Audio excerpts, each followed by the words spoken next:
नमस्कार सगळ्यांना. आपल्याला एक आनंदाची गोष्ट सांगायची आहे.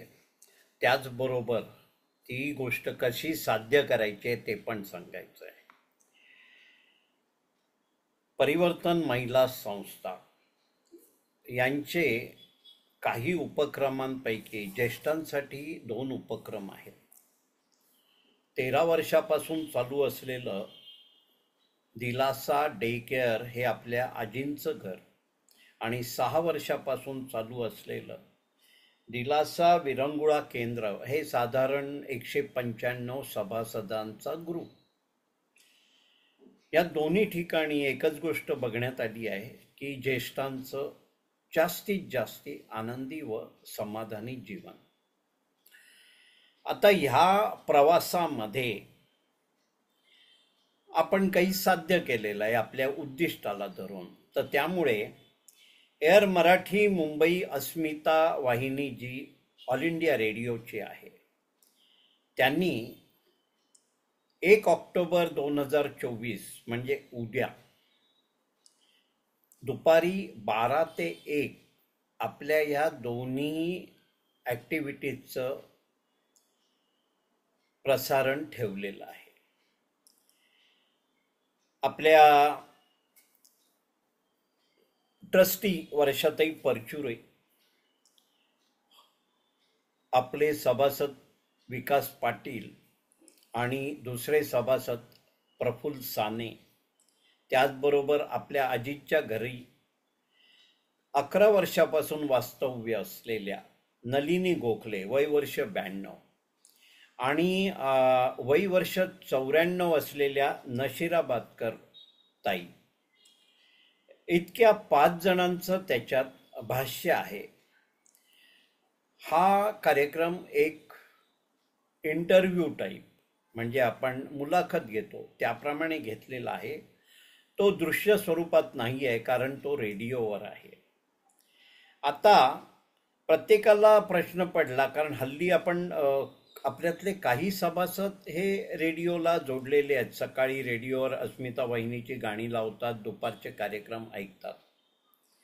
पण हा कार्यक्रम निव्वळ ज्येष्ठ नागरिकांसाठी, कारण 1 ऑक्टोबर 2024 हा जागतिक ज्येष्ठ नागरिक दिन आहे.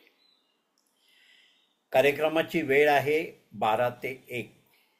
आपली सगळ्यांना विनंती आहे की साधारण 11:30 पावणे 12 पासून आपण या अस्मिता वाहिनीवर जॉईन व्हा.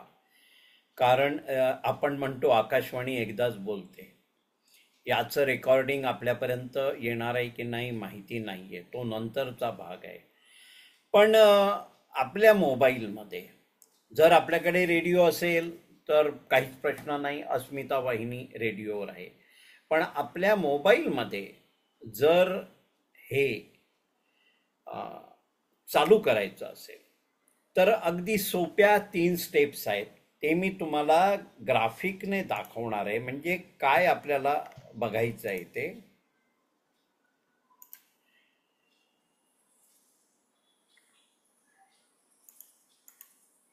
आपल्या मोबाईलवर गुगलचं हे प्ले स्टोअर असतं. हे वरून 3ऱ्या रांगेमध्ये हे जे 3 रंगामध्ये गोल आहे त्रिकोणी, उजव्या बाजूला ॲरो असलेलं, हे प्रत्येक मोबाईलमध्ये आहे. त्याला प्ले स्टोअर म्हणतात. तर प्ले स्टोअरला जाऊन ऑल इंडिया रेडिओ एवढं जर आपण टाईप केलं तर आपल्या समोर रेडिओ स्टेशन दाखवणारे खूपशा ॲप येतात.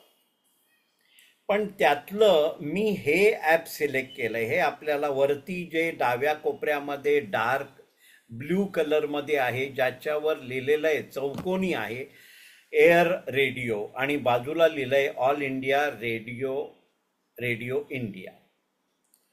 ते ॲप इन्स्टॉल करायचं, कारण बाजूला एक शब्द येईल इन्स्टॉल करायचं, आणि इन्स्टॉल झाल्यानंतर ते ओपन करायचं. इन्स्टॉल झाल्यानंतर ओपन येईल. ओपन करायचं की आपल्यासमोर ना असे विविध आकाशवाणीची स्टेशन्स येतात. पहिलं स्टेशन आहे बघा एअर धुळे, एअर जळगाव, हे अल्फाबेटिकली आहे. पण डावीकडे वरतून दुसरं जे निळ्या सर्कलमध्ये आहे त्याच्या खाली लिहिलेलं आहे एअर मराठी मुंबई अस्मिता. त्याला क्लिक केलं की आत्ता रेडिओ स्टेशनवर जो काही कार्यक्रम चालू आहे तो आपल्याला लाईव्ह ऐकता येतो. परत मी एकदा ह्या तिन्ही चित्रातून जातो. हे चित्र आपल्यासमोर घेण्याचा उद्देश एवढाच आहे की आपल्या मोबाईलमध्ये हे प्ले स्टोअर म्हणून एक हे आहे, खूण आहे, त्याला क्लिक करायचं. त्याला क्लिक केलं की आपल्यासमोर अशी एक वरती सर्च म्हणून आहे, हे बघा सर्च, वरती बघा सर्च लोकल ॲप्स. तर तिथे सर्चमध्ये आपल्याला लिहायचं आहे आकाशवाणी रेडिओ किंवा रेडिओ इंडिया. त्याबरोबर ना आपल्यासमोर खूप ॲप येतात बघा. ही ॲप्स आहेत एफ एम रेडिओ, माय रेडिओ, एफ एम रेडिओ. आपल्याला एफ एम रेडिओला नाही जायचं आहे. आपल्याला वरती जे आहे एअर रेडिओ, डार्क ब्ल्यू कलरमध्ये चौकोनी जे लोगो आहे वरती डावीकडे, त्याच्या बाजूला लिहिलं आहे all India radio, radio India. त्याला जायचं आहे आणि त्याला आपण गेलो, त्याला क्लिक केलं, त्याला इन्स्टॉल करायचं आहे. त्याच्या खाली येईल इन्स्टॉल. आधी इन्स्टॉल करायचं आणि मग ओपन करायचं. आणि ओपन केल्यानंतर आपल्यासमोर ही सगळी रेडिओ स्टेशन्स येतात. त्यापैकी एअर मराठी मुंबई अस्मिता सिलेक्ट करायचं आणि याच्यावर क्लिक केल्या केल्या अस्मिता रेडिओ स्टेशनवर चालू असलेला कार्यक्रम आपल्याला ऐकायला मिळतो. 12 वाजता आपला हा परिवर्तन महिला संस्थांचा ज्येष्ठांसाठी असलेल्या ॲक्टिव्हिटीज दिलासा डे केअर म्हणजे आजींचे घर, जे 13 वर्षापासून कार्यरत आहे, आणि दिलासा विरंगुळा केंद्र हा 195 ज्येष्ठांचा समूह आहे. तो 6 वर्षापासून ही ॲक्टिव्हिटी चालू आहे. आणि ह्या दोन्ही ठिकाणी आपलं उद्दिष्ट आहे की ज्येष्ठांचे अधिकाधिक आनंदी व समाधानी जीवन. हा इंटरव्ह्यू, ही मुलाखत ऐकल्यानंतर आपल्यालाही त्याची प्रचिती येईल.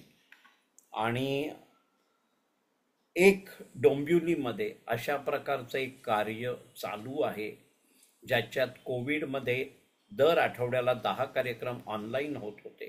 कोविडपूर्वी दर आठवड्याला ऑनलाईन कार्यक्रम प्रत्यक्ष होत होते आणि कोविड नंतर एक आठवडा आड ऑनलाईन कार्यक्रम झूमवर